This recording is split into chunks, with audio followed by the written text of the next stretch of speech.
দুর্গার পুজো, তাই আমি এই শাড়িটা পরবো আজকে। এবার রেডি হয়ে নিচ্ছি, তোমাদের সাথে পরে দেখা হচ্ছে, টাটা। এই দেখো আমি রেডি হয়ে গেছি সুন্দর করে। এবার চলে যাব পুজোর ওখানে অঞ্জলি দিতে, সব গোছাতে। এটা আমি আর মা দিলীপ সবাই মিলে গুছিয়েছি।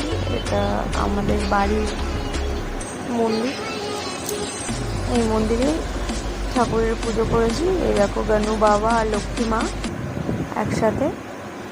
এটা আমাদের বাড়ির ঠাকুর। এটা বিকেলবেলা দোকানে চলে যাবে।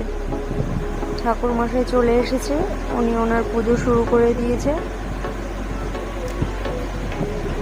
এটা আরতি পর্ব চলছে। প্রথমে পঞ্চপ্রদীপ দিয়ে আরতি করলো, তারপরে কর্পূর দিয়ে তোমার আরতি করছে। এটা হয়ে